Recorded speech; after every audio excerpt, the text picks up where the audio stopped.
Hi students, now we are going to learn about one more important theorem related to semester 3 statistics students. So correlation coefficient is independent change of origin and scale. This is very important question.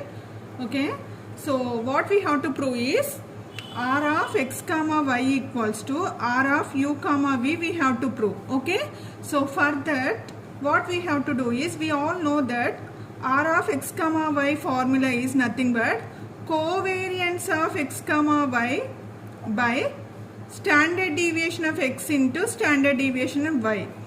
So this we can write in the terms of expectation of x minus expectation of x comma y minus expectation of y whole divided by square root of expectation of x minus expectation of x whole square into square root of expectation of y minus expectation of y whole square.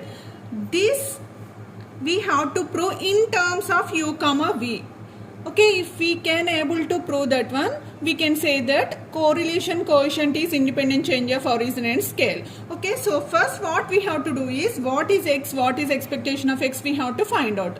Okay, so for that what we have to do is let u equals to x minus a by h, v equals to y minus b by k we have to consider. So if we do cross multiplication, UH equals to x minus a, x equals to UH plus a.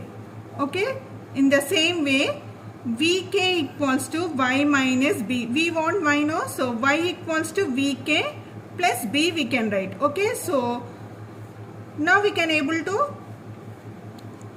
do expectation of x. Why? Because we know what is x and what is y. Now we can able to do expectation of x and expectation of y. Okay, so expectation of x equals to expectation of x in the sense what? UH plus a. Okay, that equals to, so expectation we have to add only for variables, not for constants. Okay, so if you observe these two here a comma b are constants. Okay, a comma b are constants and u v x y are what? Variables. Okay, variables. Okay, and here h comma y h comma k also constants. Okay, so a b h comma k are constants, u v x y are variables. So here we should not add expectation for this constant. Why? Because a is a constant. If you add also it becomes 0. So that's why we should not add expectation for a. So here it comes h into expectation of u plus a. Why? Because here h is a constant, so that's why we have written outside of expectation. Okay, so expectation of x value is nothing but h into expectation of u plus a. In the same way, expectation of y equals to expectation of vk plus b. Okay, so that equals to, here v is also v is variable but k is constant, so k into expectation of v plus b. So expectation of y value also we got. Now x, y, expectation of x, expectation of y values we have to substitute in this formula. Okay, so r of x comma y equals to, first is expectation of x, x in the sense what? UH plus a minus, here expectation of x is this value.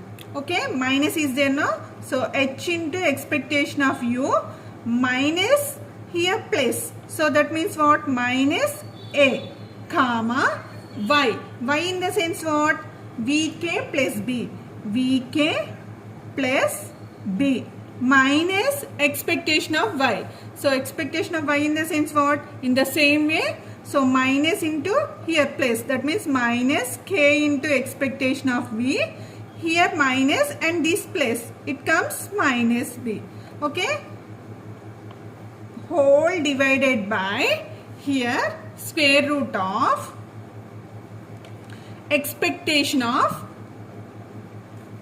x minus expectation of x whole square. So x in the sense what? Same. UH plus A minus expectation of x whole square is there, no?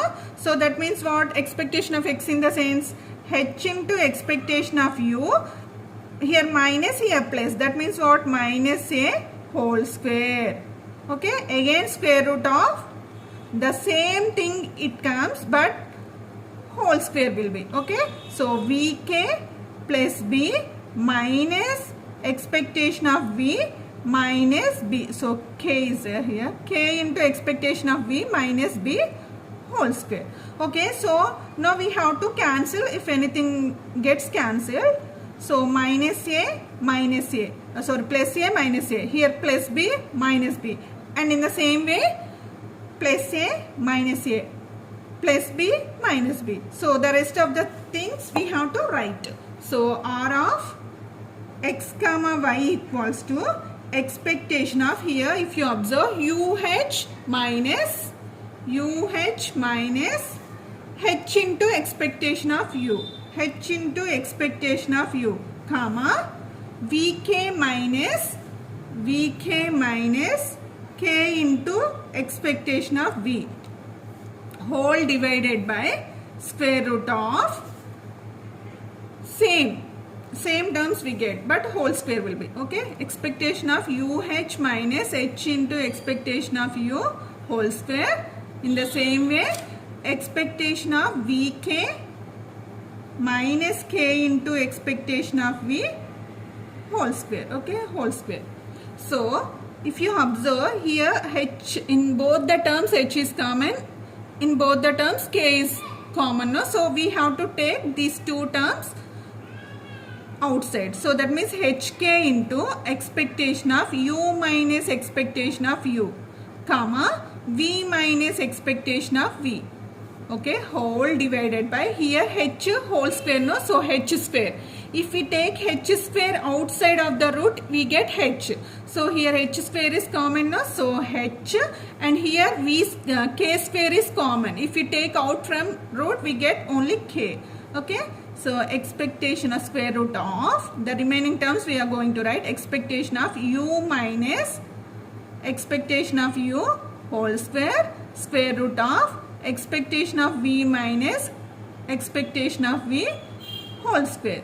Okay. So HK gets cancelled. So the remaining terms is expectation of U minus expectation of U, comma V minus expectation of V, whole divided by square root of expectation of U minus expectation of U whole square, again square root of expectation of V minus expectation of V whole square.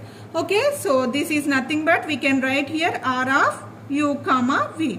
Okay, so this is R of x comma y, isn't it?